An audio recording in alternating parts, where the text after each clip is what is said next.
మళ్ళీ అడిగాడు, సృష్టి గురించి వివరించండి అన్నాడు. సర్గము, మహాప్రళయం ఏర్పడటం, మళ్ళీ సృష్టి మొదలు కావడం, పంచభూతాలు రావడం, వీటన్ని చాలా వివరణగా వివరించాడు. సృష్టి ప్రతిసృష్టి అని వివరించి తర్వాత ఈ సృష్టిని పాలించేవాళ్ళు 14 మంది మనువులు ఉంటారు అని చెప్పాడు. ఆ 14 మంది మనువుల్లో మొట్టమొదటి వాడు స్వయంభువ మనువు అంటారు. స్వయంభూ అంటే బ్రహ్మగారి మనస్సు నుంచి జన్మించినవాడు, అందుకే ఆయన స్వయంభూ అంటారు. ఆ స్వయంభూ మనువు మొదటివాడు. ఆయన ఒక మహాయుగం పూర్తయ్యేంత వరకు ఈ లోకంలో జరగాల్సిన ధర్మాలన్నిటికీ కూడా మూలమై నిలబడతాడు. ఆయన కాలంలో ఒక ఇంద్రుడు ఉంటాడు, సప్తఋషులు ఉంటారు. ఎవరెవరు సప్తఋషులు ఉంటారో, ఎవరు ఇంద్రుడు ఉంటారో, ఎవరు రాజులు ఉంటారో, ఎవరు పరిపాలన చేస్తారో ఇవన్నీ వివరిస్తాడు. ఆ తర్వాత రెండో వాడు స్వారోచిషుడు. చాలా అద్భుతమైన ఇతివృత్తం కాబట్టి 14 మంది మనం చెప్పుకోలేం కాబట్టి ఈ స్వారోచిష వృత్తాంతం చెప్పుకున్నాం. మార్కండేయ పురాణంలో స్వారోచిష వృత్తాంతం, దీన్ని అల్లసాని పెద్దన గారని తెలుగులో కవి ఉన్నాడు, గొప్ప కవి. అలా కృష్ణదేవరాయలు గారు రాస్తూ ఉండేవాడు. ఆయన మరుచరిత్ర అనేటువంటి గ్రంథాన్ని రచించి చాలా అద్భుతంగా చిత్రీకరించాడు. విషయం ఇదే, దీంట్లోదే మార్కండేయ పురాణం నుంచి తీసుకున్నాడు. దానికి ఆయన కవితా తత్వాన్ని జోడించి చాలా అద్భుతంగా పద్యాలు రాసి మంచి విషయాన్ని అందించాడు. దీంట్లో ఏమిటి, ఈ స్వరోచిష మనువు ఎలా జన్మించాడు అనే వృత్తాంతానంతా చెప్పాడండి. మనువు అనేవాడు, మనువు అంటే జ్ఞాని అని అర్థం అండి. జ్ఞానం ఎలా వస్తుంది? ధర్మ ప్రవృత్తి, ఆధ్యాత్మిక సాధన, దైవతత్వం. ఈ దైవతత్వం ఉంటే మనిషిలో, దైవతత్వం అంటే ఏంటంటే ఎవరిని హింసించకూడదు, ఎవరికి బాధ కలిగించకూడదు, దయా ధర్మాలు కలిగి ఉండాలి, ఇలాంటి లక్షణాలు, సత్యం మాట్లాడాలి, ఎప్పటికీ శుచిగా జీవించాలి, శౌచం కలిగి ఉండాలి. కాబట్టి ఇలాంటి ధార్మికమైన లక్షణాలన్నీ కలిగి ఉండటం ఒక పద్ధతి. తర్వాత తాను ఎవరికి అపకారం చేయకుండా చేతనైతే ఉపకారం చేస్తూ జీవించడం, అవసరమైనప్పుడు స్పందించి మాత్రమే మనం ఇతరులకు సహాయం చేయడం, అనవసరం విషయాలు జోక్యం చేసుకోకుండా ఉండటం, ఇలాంటి కొన్ని లక్షణాలు చెప్పారు. సరే, ఈ లక్షణాలన్నీ కూడా కలిగి ఉంటే కొంత దైవత్వం వచ్చేస్తుంది. ఆ దైవత్వం అనేది, మనకు దేవతలు చాలామంది ఉన్నారు. దాంట్లో గంధర్వులు, కిన్నరులు, కింపురుషులు, విద్యాధరులు చాలామంది లిస్టు ఇచ్చాడు, 20 మంది దాకా. ఈ దైవాంశ సంభూతులు అంటే వాళ్ళ నుంచి వచ్చిన లక్షణం కొంత, మానవుల్లో ఉండే ధార్మిక లక్షణం కొంత ఉంటే కలిస్తే మనువు అవుతాడు అని చెప్పేసి మనకు సార్వజనిక సమూహంలో చెప్తాడు. అది ఎలా అంటే, పూర్వం వరుణ నది అనే ఒక నది ఉండేది ఉత్తర దేశంలో. ఉత్తర దేశం అంటే మన దక్షిణాది చివరిలో ఉండేది వరుణా నది. ఇప్పుడు కూడా ఉందేమో. ఆ వరుణా నది ఒడ్డున అరుణాస్పదం అనే పట్టణం ఉంది. అరుణాస్పదం అనే పురంలో ఒక బ్రాహ్మణుడు ఉండేవాడు. ఆయన పేరు లేదు నిజానికి, విప్రవరుడనే చెప్పాడు దీంట్లో. కానీ మనం అల్లాసాని పెద్ద అయితే పేరు పెట్టేశాడు. ఆ విప్రవరుల నుంచి ప్రవరుడు తీసుకొని ఆయన ప్రవరుడు అని పేరు పెట్టేశాడు. వరుణా ద్వీపవతీ తటంచలమునన్ వప్రస్థలీ చుంబితాంబరమై సుధా ధవళిత ప్రాణేయ రుగ్మండలి హరిణంబై అరుణాస్పదం వనగపురంబుపు అని మొదలు పెడతాడు దాన్ని కావ్యాన్ని. అరుణాస్పదం పట్టణం వరుణా నది ఒడ్డున ఉంది. అక్కడ ధార్మికుడైనటువంటి బ్రాహ్మణుడు ఉన్నాడు. ఆయన తల్లిదండ్రుల సేవ చేస్తుంటాడు, వివాహితుడు, సోమిదమ్మ అనే భార్య ఉంది. చాలా ఆయన ఎలాంటి వాడంటే స్ఫురద్రూపి, చాలా అందగాడని వర్ణిస్తాడు. అలసాని పెద్ద అయితే చాలా అద్భుతమైన పద్యంలో చెప్పేశాడు. ఆ పురి బాయకుండు మకరంక శశంక మనోజ్ఞమూర్తి భాషాపర శేషభోగి వివిధధ్వర నిర్మల ధర్మ కర్మ దీక్షాపరతంత్రుడు అంబూర్హ గర్భకులాభరణంబు అనారతాధ్యాపన తత్పరుండు ప్రవరాక్షుడలక్ష్యతను విలాసుడై. ఆ పురి పాయకొండు అని మొదలుపెట్టాడండి. ఆయన ఎప్పుడూ నగరాన్ని వదిలిపెట్టాడు, ఆ నగరంలోనే ఉంటాడు. ఎందుకంటే తను చేసే కార్యాలు అట్లాంటివి, తను చేసే పనులు అలాంటివి. ఊరు వదిలిపెట్టి వెళ్ళే అవకాశం లేదు. ఎందుకంటే మాతాపితృ సేవ మొట్టమొదటిది, తల్లిదండ్రులకు సేవ చేయాలి. ఇంట్లో పెద్దవాళ్ళు ఉన్నారు, ఆ పెద్దవాళ్ళని సేవించుకోవడం వల్ల ఆయన బయటకు వెళ్ళాడు ఒకటి.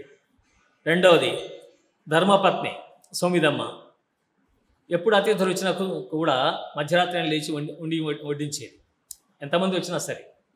అలాంటి పద్ధతి ఆ కుటుంబంలో అలవాటైంది.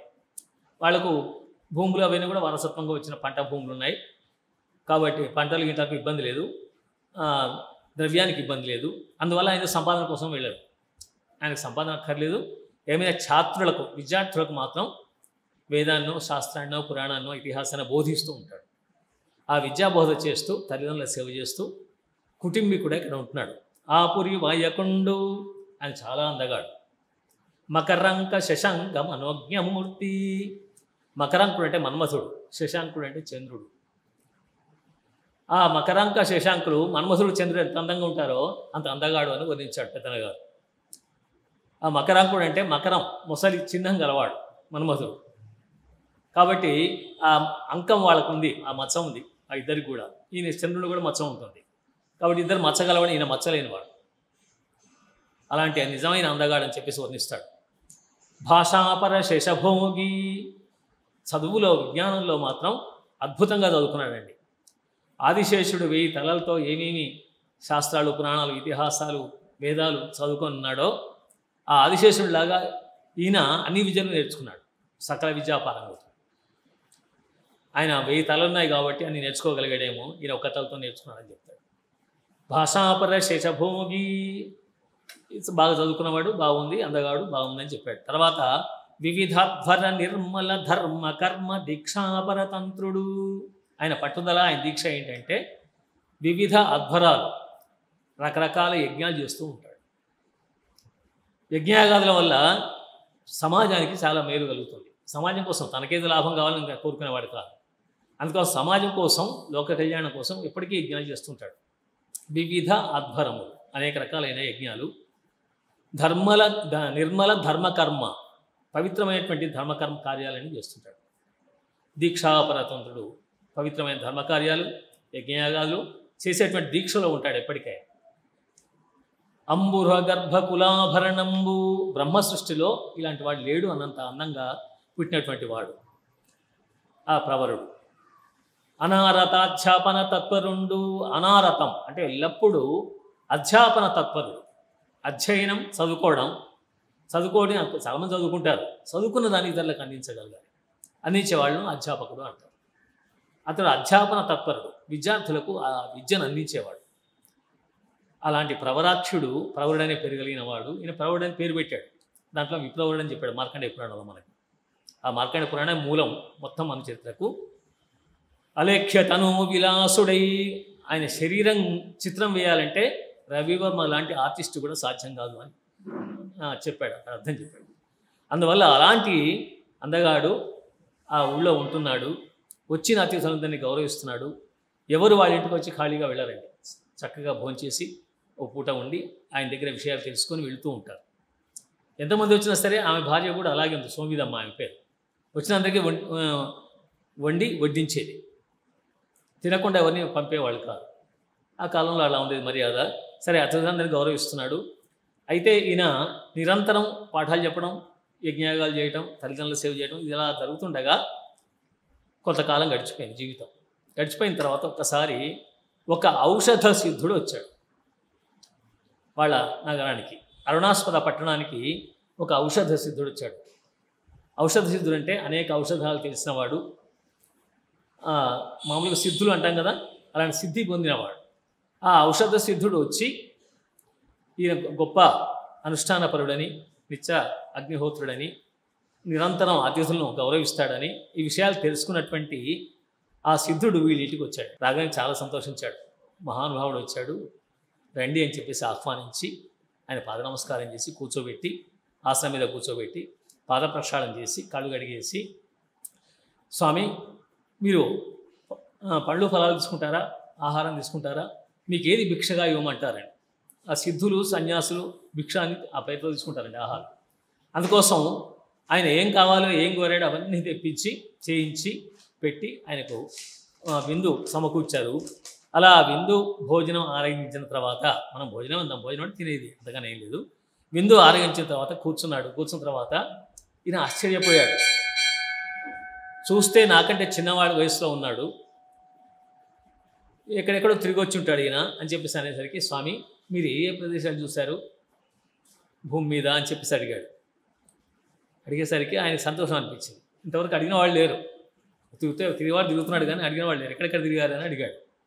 నేను కుతూహలం, నేను ఎక్కడ బయటకు వెళ్ళలేదు ఇంతవరకు, ఆ నగరాన్ని వదలలేదు. కేదారేషు భజించి తిన్ శిరమునన్ కీలించి తిన్ హింగుళా పాదాంభోరుహముల్ ప్రయాగు నిలయన్ పద్మాక్షు సేవించితిన్ యాదోనాథ సుతాగళత్రు బదరి నారాయణున్ గంటి ఈయా దేశం వలనేర సూచితి సమస్తాశావకాశంబులన్.